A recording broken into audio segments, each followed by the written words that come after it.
अस्सलाम वालेकुम दोस्तों, Irfan Bughio official YouTube channel ते तव्हांखे हिकु दफ़ो ॿीहर भलीकार चऊं था। अॼोकी जेका सियासी सूरत हाल आहे, कराची सिंध जी राजधानी वारे शहर कराची में सिंध जे माण्हुनि सां, सिंध जी नियाणियुनि सां जेको कुझु थियो उनखे अॼु असां डिस्कस कंदासीं। अॼोकी सूरत हाल, अॼोकनि धरणनि GDA खे केतिरो वधीक सगारो करे छॾियो आहे, पीपल्स पार्टी लाइ केतिरियूं मुश्किलातूं पैदा करे छॾियूं आहिनि, उनजो जाइज़ो वठंदासीं। जेके दोस्त चवनि था त ही धरना छा इन जो नतीजो निकिरंदो, धरना छा साबित करे रहिया आहिनि, कहिड़ो नतीजो ॾेई रहिया आहिनि, त उन्हनि खे बि असां ॿुधाईंदासीं। त धरणनि जे नतीजे में GDA कामयाबी तरफ़ वधी रहियो आहे, जेके बि अपोज़िशन पार्टियूं आहिनि उहे कामयाबी तरफ़ वधी रहियूं आहिनि।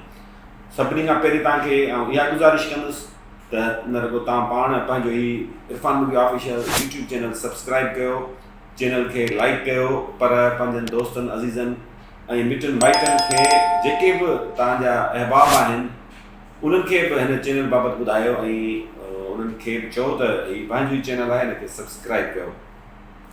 बहरहाल पीपल्स पार्टी अॼु क्लियर कट हिकिड़ो मैसेज ॾिनो आहे सिंध जे माण्हुनि खे त जमहूरियत बहितरीनु इंतकाम आहे।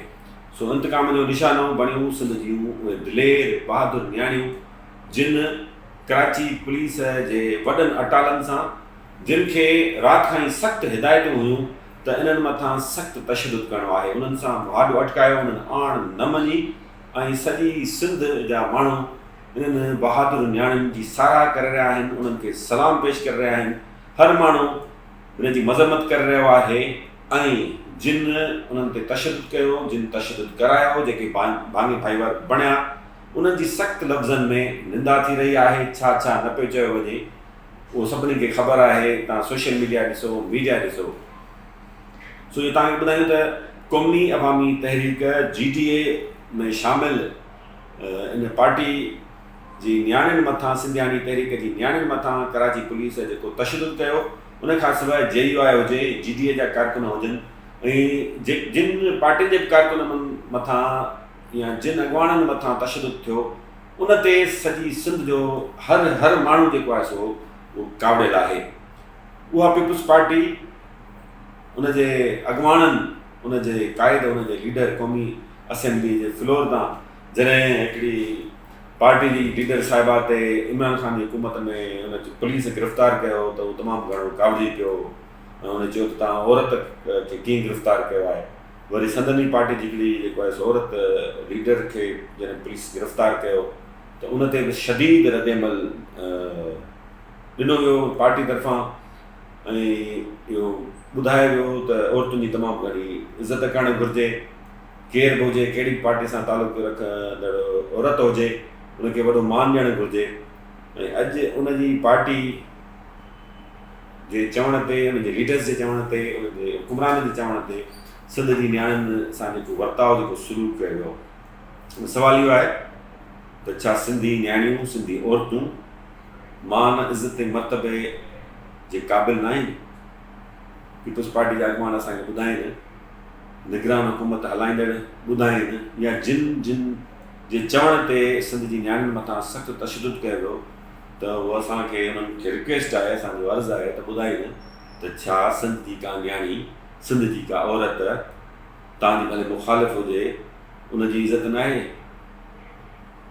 जेकॾहिं पंजाब जी कंहिं औरत जी इज़त आहे, तव्हां परेशान थियो था, कावड़ में बचो था, त तव्हां सिंध जी औरतुनि जी इज़त छो नथा कयो?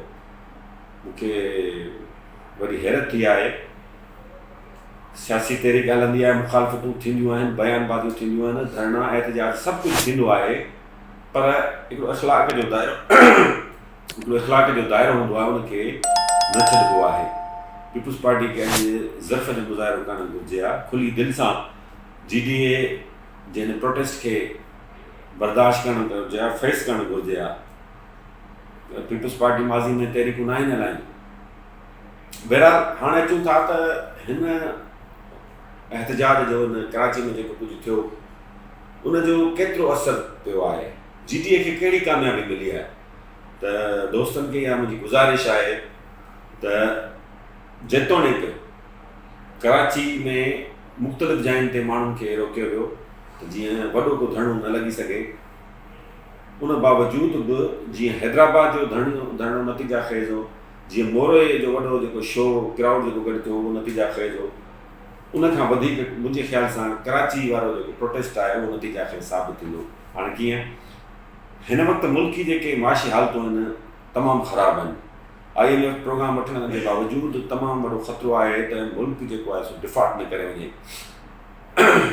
उन लाइ ज़रूरी आहे त सियासी इस्तेहकाम हुजे, पर लॻे न पियो जेका छिकताण हाणे त शुरू थी वई आहे न, मिसाल GDA छा माठ करे वेही रही, GDA छा माठ करे वेही रहियो इन तशद्दुद इन रस्ता रोक गिरफ़्तारी जे बावजूदु उन्हनि त वधीक एहतजाज जो सॾु ॾेई छॾियो आहे, सॼे सिंध में अंगारे ते कारे ॾींहं जो ऐलान करे छॾियो आहे। हाणे ही जीअं जीअं ॾींहं गुज़रंदा वेंदा हुकूमत जेका बि ठहे थी पीपल्स पार्टी जी सिंध में, पीपल्स पार्टी प्लस नून लीग जी मर्कज़ में, उन लाइ तमामु वॾी परेशानियूं पैदा थींदियूं।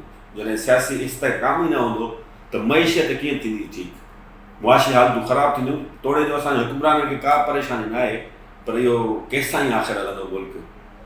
सो हाणे जेका शुरूआति थी वई आहे, GDA इन्हनि हालतुनि जो भरपूर फ़ाइदो वठे पियो, मिले पियो, छाकाणि त पीपल्स पार्टी ख़ुदि मैसेज ॾेई छॾियो आहे त उहो GDA जे प्रोटेस्ट जे करे अपोज़िशन पार्टियुनि जे धरणनि एहतजाजनि जे करे सख़्तु परेशान आहिनि।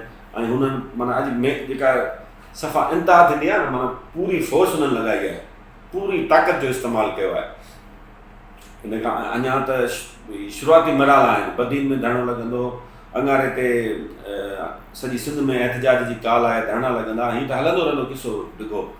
सो दोस्त जेके चवनि था त भई हिन जो छा नतीजो निकिरंदो, उन्हनि लाइ इहा गुज़ारिशूं हुयूं त नतीजा ख़ेज़ आहे, इहो सिलसिलो हलंदो रहंदो। हिकु दफ़ो ॿीहर तव्हां सभिनी दोस्तनि जी महिरबानी, पंहिंजे विलास जो सिलसिलो जारी रहंदो, पर पंहिंजे हिन चैनल खे सपोर्ट कयो, वीडियो खे शेयर कयो, चैनल खे सब्सक्राइब कयो, त जीअं पंहिंजो हीउ चैनल वधि खां वधि मज़बूत थिए, वधि खां वधि अॻिते थिए। तव्हां सभिनी दोस्तनि जी वॾी महिरबानी।